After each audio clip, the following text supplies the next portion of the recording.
Gapon, diri si Brother Sok Fernandez nagkuhan siya ka ng recording alang siya tulumanon. So sometimes naglingkod-lingkod ko sa gawas, nainomdom ko mga igala o Bible passage ba? Bible passage. Kining, so, pag nanggawas naman to mga kining bata-bata ni kuhan, bata-bata ni Brother Sok, nagam na siya kalalay kuyog, mori na diri sa estasyon. So, inutana ko na, umana ba si Brother Sok? Umana man. So, kuhan ka ng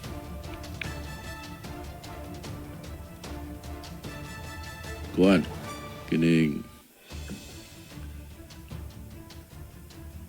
akong giduol, kini bang passage bitaw nga those who humble themselves exalted, and those who exalt themselves shall be humbled. Nangutana ko ni Brother Sok naman sa Biblia, Brother Sok, no? Yeah, na brad, nasa was Biblia. Naghamang ka istorya niya na, pero sa Biblia na sa Mateo. Akong gitanaw sa Google, Mateo yun dong. So, kung yung kayo ni si Brother Sok na bang authority when it comes to kaning Bible, kaning mga text, kaning mga verses, chapters, muna musukol sa debate sa ubang reliyon. Sigara sa mga Katoliko, di man wilber sa Biblia. So anyway, mga igalaw na ako ito, aron din ako mag-search, akong screenshot, akong basahon niya, kining akong basahon ni mga igala.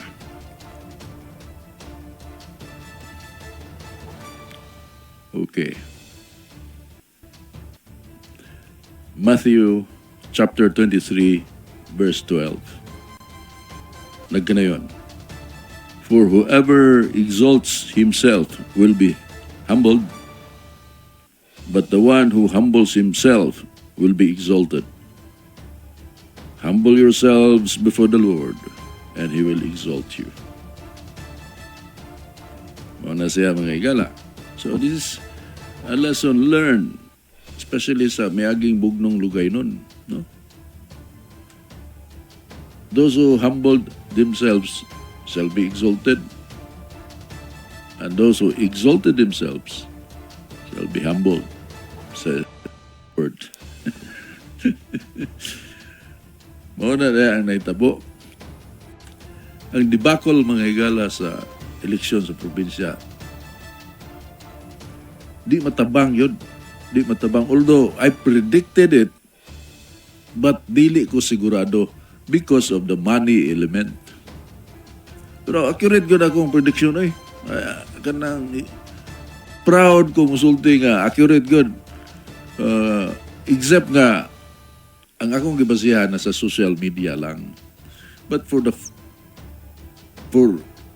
that was the fourth election mga higala nga ang social media ako nanggingon maghatag ka na to feedback ba o what's going on, no? Kasi una-una sa mga tao ano ba kay netizen good kunya kinsa may cellphone ron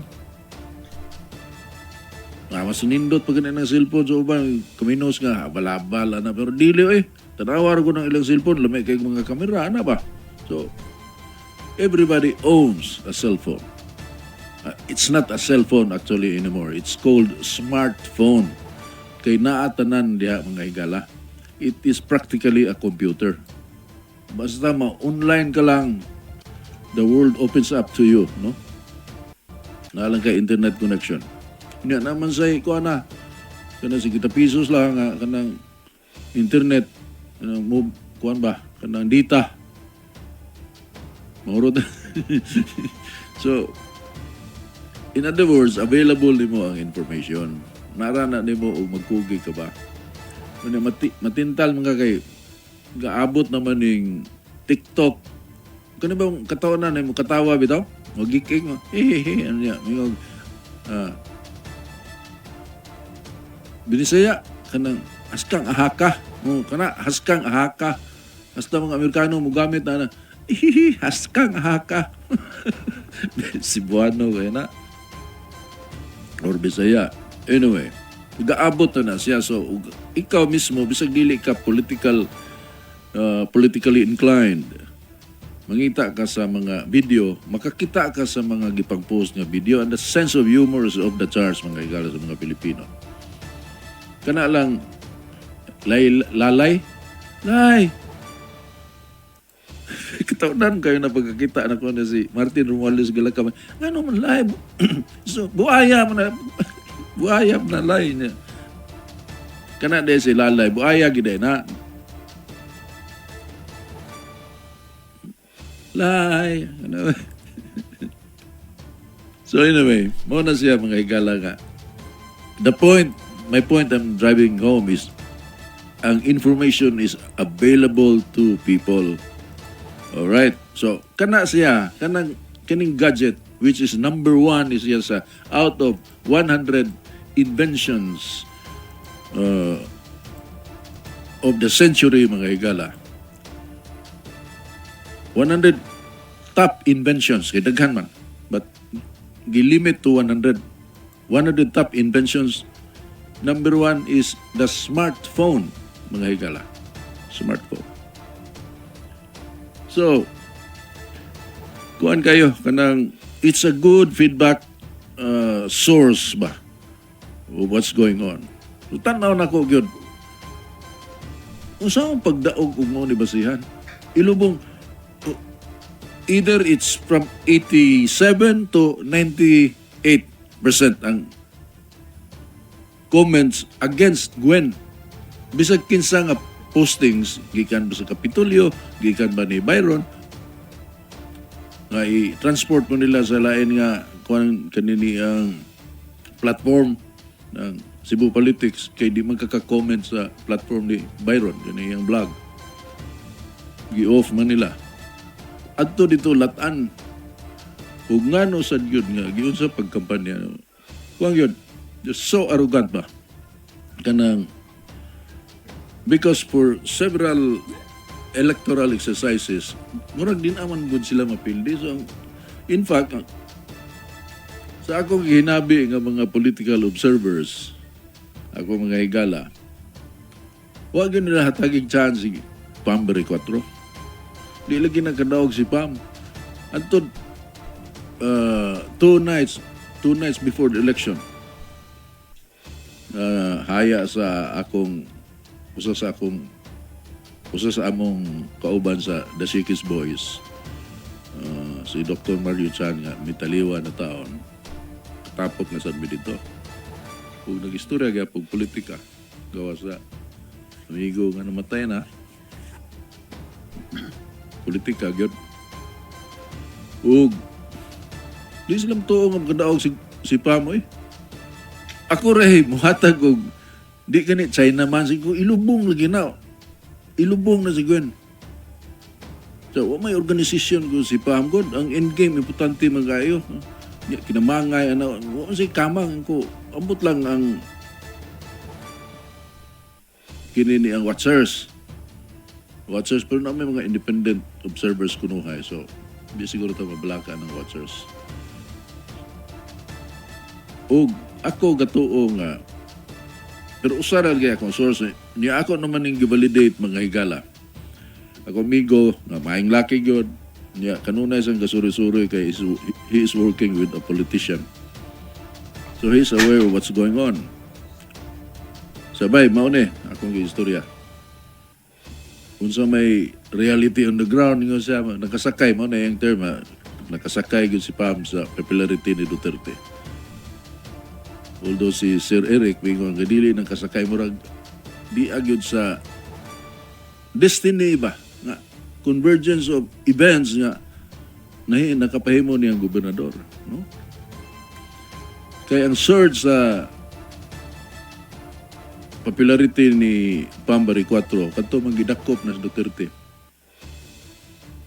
Ug wa pa to dakpaamot lang kay sige naman sa to kuyog-kuyog sa rally katong maisog rally mo anhin naman mukuyog naman sa kampanya.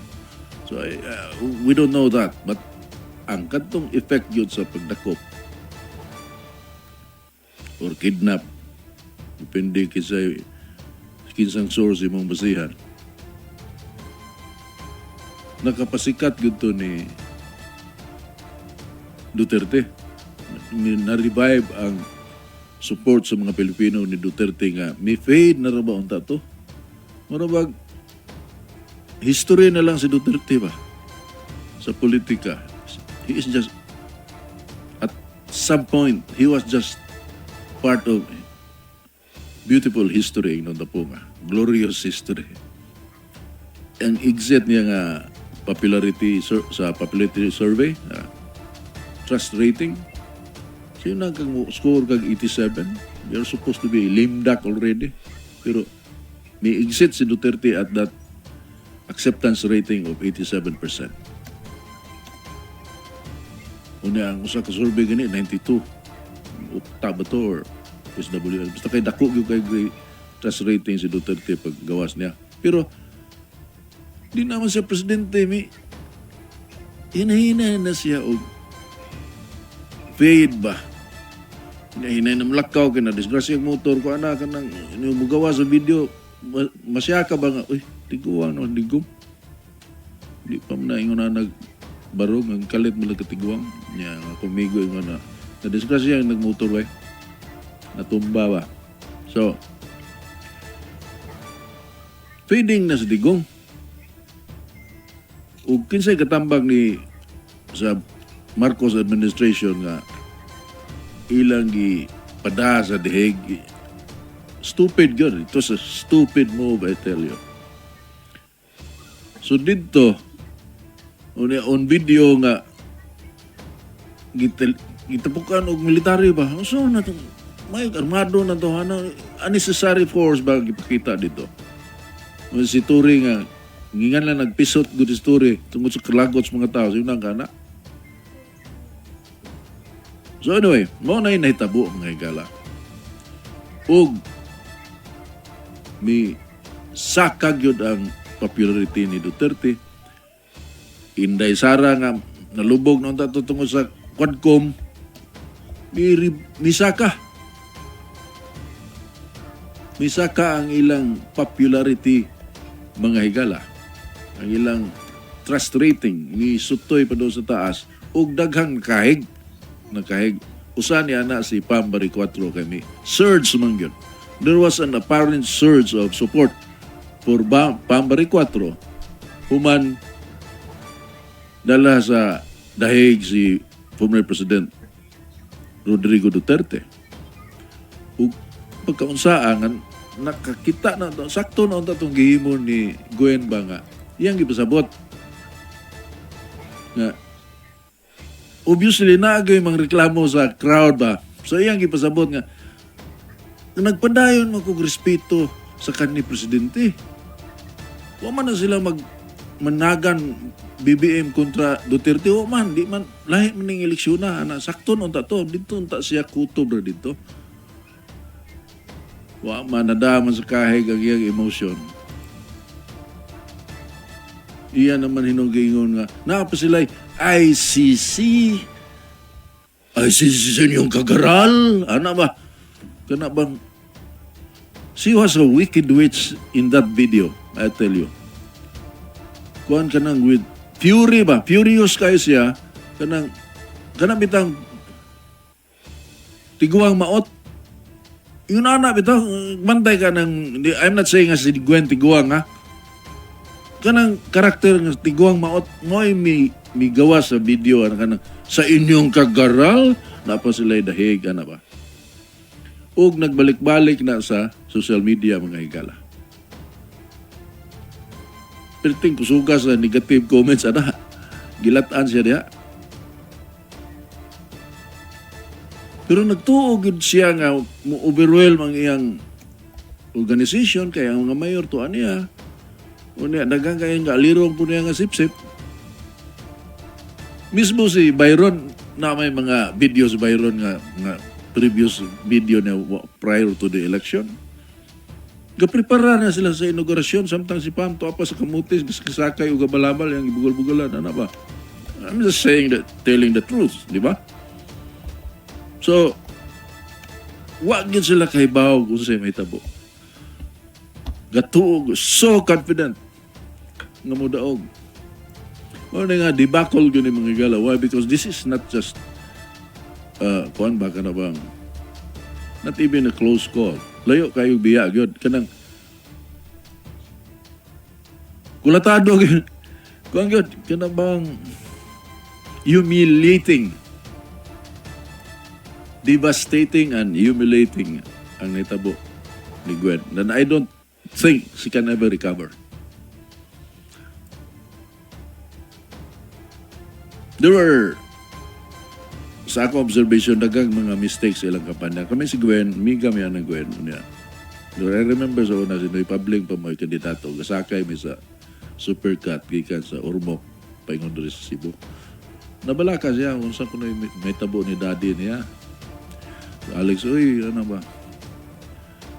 Kung saan ka si daddy, mga pila na lang ito kadlaw, mag-eleksyon na. Yeah, ako dito ko sa Ormoc, ng kampanya ko sa 3rd ug 4th district sa Leyte at Tuigeo na. Rumde. So, ako ginan siya nga, kuha na lang na may kwarta kay kwarta money-driven magod ang election. It's just a matter of efficiently delivering the goodies ako siyang ginan. If you can efficiently deliver the goodies, daog na may public. Ano ba? That's why I told her, and I think she still can remember that. Pero sa kadugayan sa ilang kampanya na nahiwi man, wala na humility. Mga saba na sa katawan. Kundi ang iyang gipromote, personality power ba? Nga pag sasayaw siya, cute siya dito sa stage. Gwen, sasayaw siya dito. Pwede pa to siguro mga 5 years ago or 10 years ago, pwede pa. Karon kay dili naman siya ngayon. I mean, come on. I'm not saying di batik na ako siguro, di ba ya? Pero, dili na siya ngayon, anak nga, style ba? May lapas na siya niya na iyang gi-reinvent unta ang iyang image pabor sa iyang edad o sa iyang experience ba, the wealth of experience nga iyang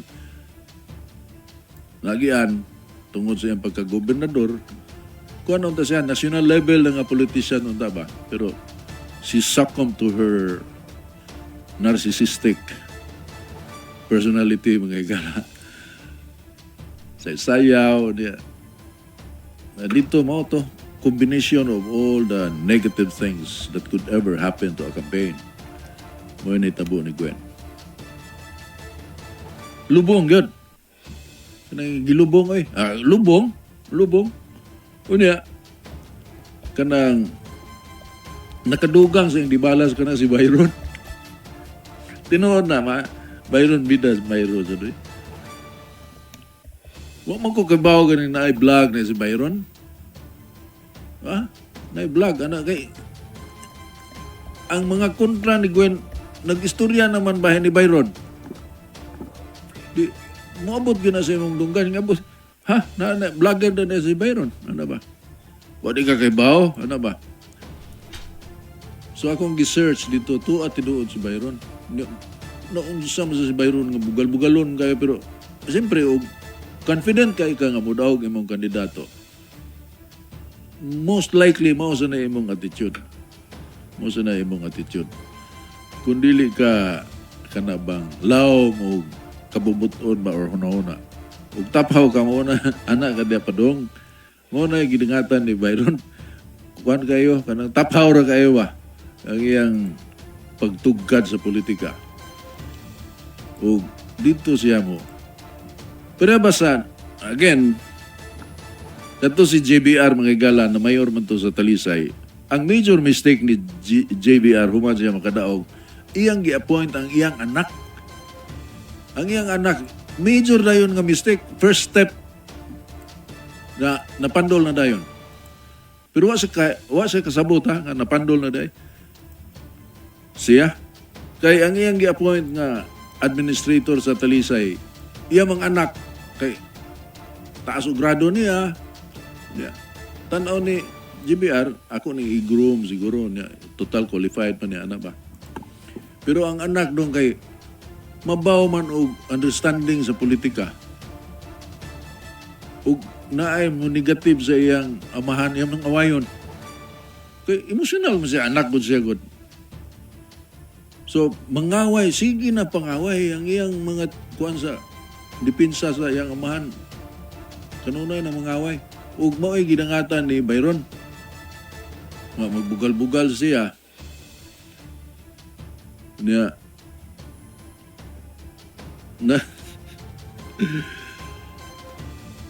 Na-diskuido mo bidag. Amot, kung say, waman, amot si Winston kay kani si Winston kamne kanang realistic man si Winston kanang he can see things level-headed, okay? Although masuko sa si Winston every now and then, wanda sa na, pero wag yun makatambag ba? Ibadlong ito ayaw na Sinang ka ang mga habal-habal drivers nga nila yung uplok? O kadaghan na asa kadapit ang motor, kinadaghanan ang mga motor sa tanang sakyanan sa Cebu. Asa naman ron? Motor. Unya ka ng mga motor, ang sangod ana sa mga motorista, brother, gano'n ta, pero brother, B-R-A-D-E-R. Brother, na ay degree of, kuan ba? Na connection ba? Brotherhood connection sa mga riders. Kanang t-shirt dito daw nga na mga naibligya diya sa atbang ng mga doolan ng barbiruhan bitaw diya sa dito sa Hongkera. Kusog mga kayong halin na isulo bitaw na long sleeves nga kining yung aning klasiya sa panapton kanang dry fit.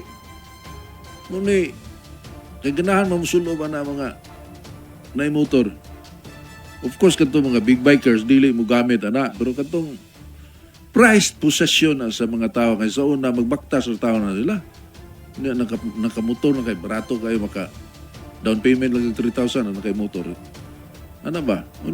Ilan ang ampingan na when you're a rider sa mga kasabot,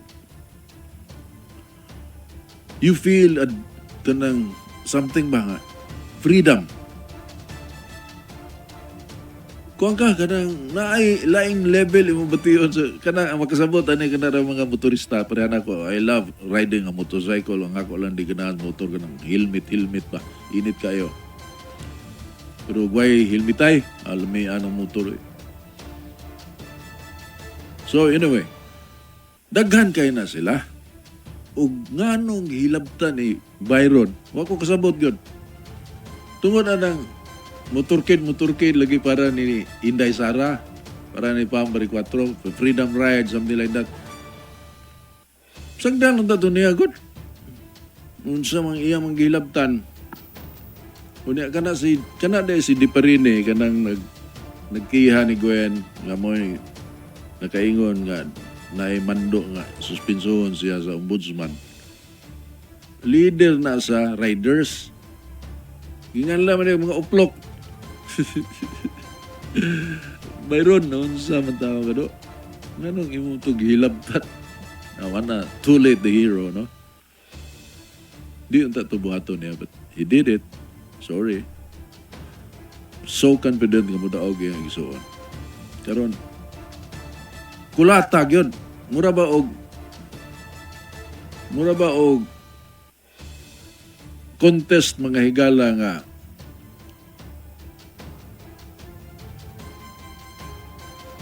dihado yung kontra ba? Di man dihado. Mao may superior. Dunay superior advantage. Ang resulta, opposite man ang naitabo. Murag NBA versus Inday Sari-Sari store ba? Na basketball ba? Di isa siguro. Muna o University of San Carlos Warriors versus kuhaan ka ng Kabinukot All-Stars. Ino lang na to, anak. Sorry sa taga-Kabinukot. Kay Momay Santop dahil sa kung ano na. Di may example naman eh. Di man eh. Murara, it was like that. Ang resulta sa contest nga. University of San Carlos Warriors versus Kabinukot All-Stars. Gilubong. Gilubong. Na-caller ito paminaw. Hello. Hello? Nagpunta si Alex. Oh, do Ebon. Sa may mong gibati ka ron. Kuhan o eh. Kuhan nagpahimo ko mga kuhan ka na. Ipadaplin imong radio. Simang lang ba? Aron di mo feedback. Ako ay kuhan. Hiwi lang ba? Ihiwi lang aron mo ang feedback. Okay. Katong kuhan ay Byron, usa tato sa nakapa-minus. Pero para sa ako nakita, nga si GWEN good, i-promote man niya pag-ayo si Marcos nga sila mga gawa nga presidente.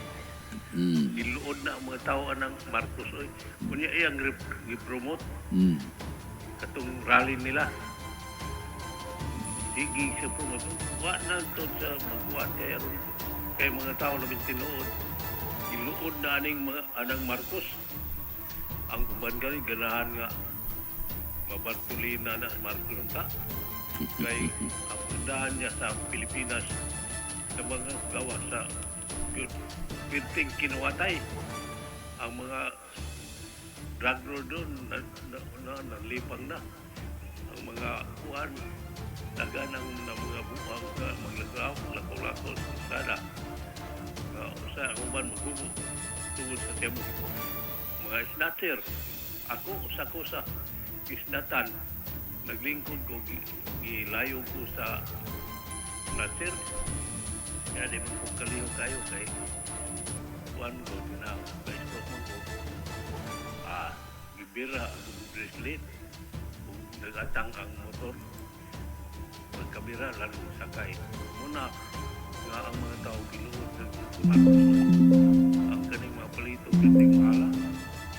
Muna, mahimo, ba't kung nga ako na ang tarang tuwana, kaya ron mayahay ng Pilipinasa. Muro to si Alex. Okay. Sige na, Ebon. Tinood mo sa itong gingon na, Ebon? Duterte effect. Mayra lagay yung tatong dihara kautob siya. Explicar na wala man na mag-contest BBM o si former President Duterte. Wala man na, hindi man na presidential election. Okay rin tato. Hindi kayo mas damaging ba? So, siguro kuhaan yun ba? Kanabang kanun feedback o iyag yung confront. Giaway na lang yun ya. Naapa sila'y ICC inyong kagaral. Ano ba? With fury, good. Ginad kita na ako, no eh. Piting ilara, good. Yan bang offensive to the senses. Very offensive to the senses. Somebody should have told her nga, come on, man. Knock it off, baby. Huwag yun nagkatambag, ha. Pero biyan, tambag naman siguro si GWEN, gaya naman kay kuko, no? Siya na may hawad. Masaba naman kuno sa iya mga staff. Yeah.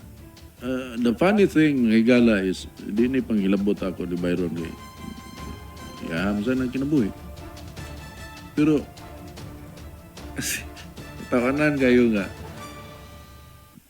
may claim siya o kuhaan ka ng mi-claim siya og credit, okay? Sa kadaugan ni Nestor Archibal. Kaya ko nung gi-endorse. Ako pistoryaw na dong ko sus may ragyod nga why naminaw ni mo na imong endorsement kayo gipaminaw ka pa kiss of death na. Kiss of death ba? Mao na naidaghan mga politiko di kasabot na kanang mamayad bitaw og mga barkers panahon sa kampanya, mamayad og mga media mga black timers ba Ana may mayong black timers. Pero nasa'y, kana bang, wala gilaing ibawaan kung dili ka ng makapalagot ba, magpalaguton ang mga taki, mga palagot. Wa man na i-value sa, di man na mo add up sa buto. Makalingaw lang na siya, entertaining na siya, pero it will not add one more vote para sa imong kandidato. Politicians should be aware of that. Wa na i-value. Kuhan lang, paminahon lang, pero worst case scenario gani, adto na noon na mubutar sa kontra. Ato, ang mga tao maminaw na ato mubutar sa kontra sa nagbayad anang anong sira. Mo na. Pero di tapaw ka pagkatawa mo, imong pagtuo na epektibo kaya ni. Balik-paita mo na ni tabo. Kana si GWEN angay kasabanan niya sa Bayro ni ako igsuo na kasabanan ko na. Ikaw nakaingon ni mala ka. Yun sa naman pag-spelling ni mga pa niya. Magdigyo mo. Pero tigyong hiwiya. Tanawa na mga kalma kayo ng panya. Tanawa ng BOPK. Nakakadungog mo og negative campaigning sa BOPK. Ug doon na magaling negative campaigning, it is on policies. Policy ba? Pag-utilize kwarta sa City Hall, which is absolutely kuan ka na bang valid because that is what campaign is supposed to be. Pero kanang personalan, negative campaigning, generally speaking, may gala, padong yung punito na nasa tangkungan. Bisa sa Amerika gani, negative campaigning, ilang man ang i-testing. Mag-concoct sila o mauni ang atong talking points, ha? Negative campaigning ta, atong siraon si candidate Dudong Burla. I-testing na nila dong. Ato ng testingan sa kanang kumpustila. Ato ng circulate sa kumpustila niya. Sundan na itong survey kung sa epekto. Dili na nila buhian sa general public dayon, magngita sila lugar ni ato nila i-testing. Amerika niya. Because negative campaigning generally and consistently ends negatively on the campaigner or the party that campaigned negatively against the opponent. Muna ginangatan ni GWEN. Tilubungag yun matay. Embarrassing. It's an embarrassing result. More embarrassing because ang ilang pronouncements prior to the election, arrogantly sure yun sila nga mudaog. Si Pam Baricuatro, man na si Pam Baricuatro mutawag siya kung gulingon nga gobernador siya. Mga tao may automatic man na kung sa'yo mong daganan, tawgon ka nga sa gustong imong daganan. Panalitan ako doon katong gipadagan ko congressman. Tawgon sa kunilang congressman. Bisag ka to si Raul Lilmar, namatay naman to. Ang among sangod, ito yung tawag ng kokong. Gikan sa boss, ana mo tayo among sangod. Paglangsan ako, gingan, kanang partilis, magkongresistan to si Raul na ko, katawan na kayo, binuang na. Pero di man siya muhunong yun. Okay, daw. So anyway, maunay, normal na siya. Pero gihimo nilang isyo. Nga si Pam Baricuatro, nganlan o gobernador niya, kung siya nga, nasam ko natog, pagmata na ko, natawag sa kung galing o gobernador, what kind of issue is that? So yung na katapaw ang dagan sa kampanya, o niya, negative campaigning, may resulta o debacle mga higala. Ang atong takna 20 minutos sa dili pa ang alas 9 sa Kabuntagon. Takna gyatod kanato uban may tinguha sa